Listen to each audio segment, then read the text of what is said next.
So hello guys, welcome to your own channel waves of wealth. और आज हम लोग निफ्टी और बैंक निफ्टी के बारे में डिस्कस करेंगे कि क्या एलिट वेव के क्या काउंट्स आ रहे हैं। तो कल हम लोग ने जो डिस्कस किया था, हम अपने निफ्टी पे चले आते हैं अर्ली चार्ट में। हम लोग देखेंगे कि हम लोग क्या डिस्कस किया था। हम लोग ने ये डिस्कस किया था कि यहाँ पे एक वेव वन खत्म हो रहा है और यहाँ से हमको एक थोड़ा अच्छा डिक्लाइन मिलना चाहिए, क्योंकि यहाँ से डाइवर्जेंस भी है और वेव फाइव लग रहा था कि यहाँ पे खत्म भी हो रहा है। और क्योंकि ये सिर्फ 23% ही रिट्रेस किया था, अगर आप देखोगे तो अगर ये लोस चेक करोगे सो इट इज 23% ओनली। तो हमें ये लगा कि यहाँ से एक बार एक थोड़ा फिर बाउंस लेगा और यहाँ से मार्केट एक बार फिर से करेक्ट करना चाहिए। तो आज भी जब मार्केट यहाँ पे ऊपर खुला तो मैं आपको 5 मिनट्स में लेके जाता हूँ, आपको दिखाता हूँ कि हम लोग ने एक जो एक्सपांडेड फ्लैट जो कंसिडर किया था वो भी क्यों किया था। क्योंकि अगर आप यहाँ पे देखोगे तो ये थ्री वेव फॉल है, it's clearly three wave fall. यहाँ पे ए है, यहाँ पे बी है और यहाँ पे 1 2 3 4 एंड 5। ठीक है, तो ये है ए बी और सी फॉल। ठीक है, तो एक थ्री वेव फॉल खत्म होने के बाद अगर मार्केट ये जब हाई निकालता है तो टिपिकली बुलिश स्ट्रक्चर बनता है। लेकिन यहाँ पे हमें पहले ऐसा लगा कि यहाँ पे वेव फाइव खत्म हो चुका है और यहाँ पे उसने ठीक रिट्रेस नहीं किया है। और क्योंकि अगर आप अर्ली में भी देखोगे तो यहाँ पे 1 मार्क करना और ये 2 मार्क करना मुझे अवर्ली में ठीक नहीं लग रहा है, क्योंकि RSI इतना ऊपर यहाँ से ही वो वेव थ्री के लिए जाएगा तो उसके पास बहुत ही कम रूम रहेगा ऊपर जाने के लिए। तो इसके लिए अगर आप पहले भी जाएंगे, आपको दिखाता हूँ, पहले भी काफ़ी स्ट्रक्चर्स ऐसे हैं कि जब भी वेव थ्री स्टार्ट होगा तो उससे पहले क्या करता है मार्केट इतना डीप रिट्रेस करेगा, डेली में लेके जाता है, मतलब RSI वाइज मतलब उसका स्ट्रेंथ एकदम कम लेके आएगा, ताकि क्या होगा उससे कि जितने भी मैक्सिमम जितने भी जो पहले बुल्स बने हैं वो सब बुल्स को वो हटाएगा मार्केट, उसके बाद ही वो ऊपर जाने के लिए ट्राई करेगा। ठीक है, सेम तो मतलब यहाँ पे कुछ कंफ्यूजन था, चार्ट नहीं लोड रहा, तो मैं आपको एक और चीज़ दिखाता हूँ। यहाँ पे थोड़ा कंफ्यूजन था कि whether we have completed 5 waves advance in wave one और नॉट। ठीक है, तो यहाँ पे हमें कंफ्यूजन था, तो हमने क्या किया है कि एक SGX निफ्टी का जो चार्ट है उसके ऊपर देखने का ट्राई करते हैं कि मार्केट कैसे बिहेव कर रहा है। ठीक है, तो मैंने एक ये वेव काउंट बना के रखा है आपके लिए SGX निफ्टी का। ठीक है, आप देख सकते हो कि जो हम लोग समझ रहे थे कि यहाँ पे वेव फाइव खत्म हो चुका है in an advance, five wave advance, तो यहाँ पे एक्चुअली वेव थ्री का फाइव खत्म हुआ था। SGX निफ्टी में अगर आप देखोगे ना तो यहाँ पे ये है वेव वन, यहाँ से आपको, ठीक है, तो ये जो है वेव वन है, ये वेव टू है और यहाँ पे 1 2 3 और ये एक्सपांडेड फ्लैट है 4 में, रनिंग फ्लैट भी बोल सकते हैं उसको। तो ये है थ्री, यहाँ पे थ्री वेव्स है और यहाँ पे भी आप ध्यान से देखोगे तो ये भी ये एक वेव में है, this is A B and C. तो ये थ्री वेव मूव है अपसाइड और उसके बाद फाइव वेव्स डाउन साइड। ठीक है, तो ये थ्री और फोर हो गया इंटरनल्स थ्री के, और ये फिफ्थ। उसके बाद इसने एक जिगजैग करेक्शन दिया है वेव फोर में और ये वेव फाइव के लिए ऊपर जा रहा है। ठीक है, तो ये काउंट्स ज़्यादा सुटेबल लग रहे हैं। तो उसके अंदर हम लोग क्या बोल सकते हैं कि we are currently wave five of five. Clearly यहाँ से एक इम्पल्सिव मूव स्टार्ट हुआ है। तो अभी जो मैंने पहले भी बोला था आपको कि ये हाई कटने के बाद आपको ये लो नहीं दिखेगा जाते हुए। कुछ रूल्स है जिसमें हो सकता है कि मार्केट यहाँ से ये वेव वन ना बन के वेव ए बन जाए, फिर ड्रॉप आए वेव बी में, लेकिन आपको एक अप मूव, एक ड्रॉप के बाद फिर से एक बड़ा सा अप मूव देखना पेंडिंग है। वेदर वो वेव सी है या वेव थ्री है हमको उससे मतलब नहीं है, हमको ऊपर का वेव ट्रेड करना है। ठीक है, तो अगर आप यहाँ से देखोगे तो थोड़ा क्लैरिटी है यहाँ पे निफ्टी की वजह, निफ्टी की जगह SGX निफ्टी में। तो ये वेव वन है, वेव टू है और ये पूरा वेव थ्री है जो एक्सटेंडेड है। अगर आप देखोगे तो इसने कितना एक्सटेंशन किया है हम लोग वो भी चेक करते हैं। तो इसने ऑलमोस्ट 2.618 एक्सटेंड किया है। ठीक है, और 2.618 एक्सटेंड करके उसने एक फॉल दिया है। वेव फोर नॉर्मली जब तक मैंने देखा है मोस्टली जो केस में जहाँ पे ये देखोगे आप वेव जो 2 था इसने थोड़ा डीप रिट्रेस किया था, somewhere around 50 to 61.8%. So wave 4 का रिट्रेसमेंट अगर आप देखोगे इट शुड बी 38.2 आइडियली और 23%. तो यहाँ से अगर आप रिट्रेसमेंट चेक करोगे वेव 4 का तो which is perfectly at 38.2%. So it also fits well. Secondly अगर आप RSI देखोगे यहाँ पे तो वेव 3 ऑफ 3 जो रहता है स्ट्रॉन्गेस्ट वेव रहता है, तो उसका स्ट्रेंथ सबसे ज़्यादा है यहाँ पे. उसके बाद ये पूरा जो करेक्शन था वहाँ पे वेव 5 यहाँ पे भी ख़त्म हुआ है, उसका भी स्ट्रेंथ उतना नहीं था, उसके बाद एक ड्रॉप आया. Now we are also recovering well in RSI, but I don't think that will surpass this level of RSI, and good fall in wave 2 can be seen in coming days. तो ये मेरा prediction है, मतलब analysis है SGX Nifty के लिए. तो same हम लोग यहाँ पे देखेंगे निफ्टी के लिए भी, तो वो भी एक फिट बैठ रहा है क्योंकि यहाँ पे इतने ऊपर के 50 के RSI से यहाँ पे वेव 3 स्टार्ट करना है, डजंट लुक आइडिया. अगर यहाँ से होता भी है तो एक और सिनेरियो जो मैं डिस्कस करना चाहता हूँ which is low probable but we can not neglect it. So अगर यहाँ पे एक वेव 5 खत्म हुआ है, मतलब यहाँ पे इनिशियल वेव 1 खत्म हुआ है, ये वेव 2 है, तो हो सकता है प्राइस ऊपर जाके यहाँ पे वेव 3 बना है.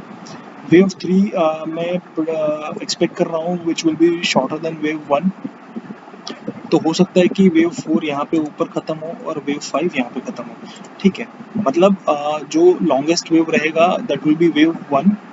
ये वेव 2 का फॉल है, वेव 3 एंड वेव 4 हो सकता है कि यहाँ पे आके और वेव 4 यहाँ पे आए. मतलब मैं क्या बोलना चाह रहा हूँ कि हो सकता है कि ये हमारा फर्स्ट, मतलब एक करेक्शन के बाद एक फर्स्ट अप मूव है इम्पल्सिव.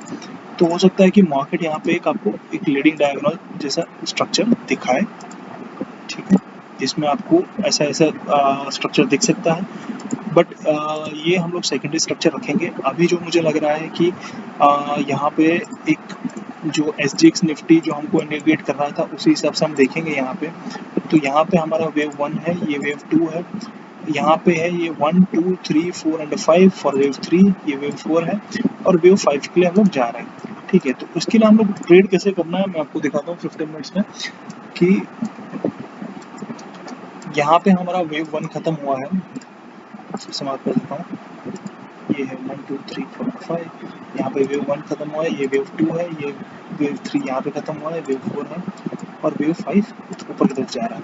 तो हमको ट्रेड ऐसे करना है कि अगर आपको स्विंग ट्रेड करना चाहते हैं तो आपको जस्ट मोमेंट एक बार इसको और 5 मिनट्स में जाके कंफर्म करते हैं कि वेव 2 का लो कौन सा था. ठीक है, 1 2 3 4 एंड 5 से. ठीक है, तो यहाँ पे वेव 2 खत्म हुआ था. समाप्त करता हूँ. 2 3 4 1 2 3 एंड 5. या तो ये वेव 1 है, ये वेव 2 है. Just moment.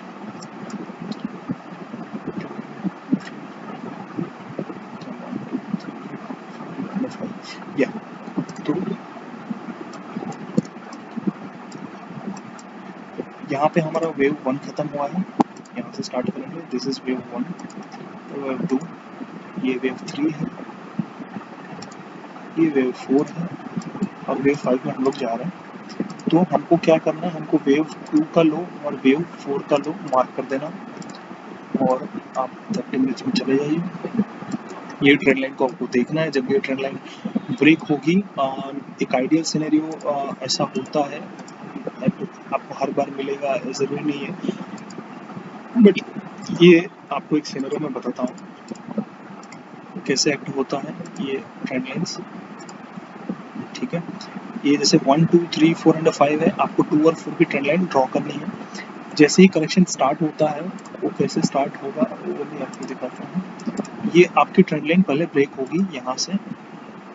ठीक है, तो नॉर्मली वेव ए जो बनता है वो आपका जो 3 और 4 जो वेव रहता है उसके बीच में कहीं जाके टर्मिनेट होता है और उसके बाद एक रिटेस्ट होता है ये ट्रेंड लाइन का और उसके बाद एक और फॉल आपको देखने को मिलता है.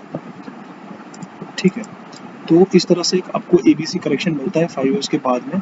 तो ये 2 और 4 की जो ट्रेंड लाइन है which is very important, you have to draw that on your charts और इसको ऑब्जर्व करना है. जब तक ये ट्रेंड लाइन नहीं टूटती है तब तक वेव 5 हो सकता है कि एक्सटेंड हो. एक और चीज़ आपको बताना चाहता हूँ कि वेव जो 3 है हमारी, आप SGX निफ्टी में देखेंगे वेव जो 3 थी हमने यहाँ पे देखा था, which is 2.618% extended then wave 1। तो वेव 5 के एक्सटेंड होने के चांसेस मुझे बहुत कम लग रहे हैं, बट स्टिल एक जो फिबोनाची रेशियो है जो आपके साथ शेयर करना चाहता हूँ, विच इज़ आपको 0 से लेके वेव 3 लेके जाना है और वहाँ से वेव 4। तो ये जो रेशियो है विच इंडिकेटिंग आपको ये जो जोन है, फर्स्ट रहता है 38.2, फिर 50 और ये 61.8%। यहाँ तक ये वेव 5 हो सकता है कि जा सकती है 17,368।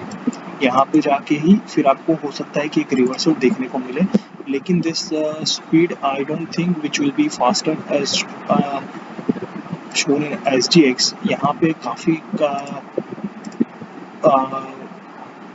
करेक्शन किया है उसने टाइम वाइज, उसके बाद ऊपर जाने के लिए ट्राई किया है।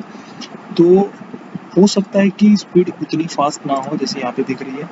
एक ये सिनारियो है कि यहाँ पे हम लोग वेव 5 और 5 के लिए ट्रेड कर रहे हैं, ठीक है। लेकिन जब तक ये लो नहीं टूटता है और ये ट्रेंड लाइन नहीं टूटती है, हम लोग को शॉर्ट नहीं करना है। हमारा जो एक प्रिएंट हम लोग किया था पहले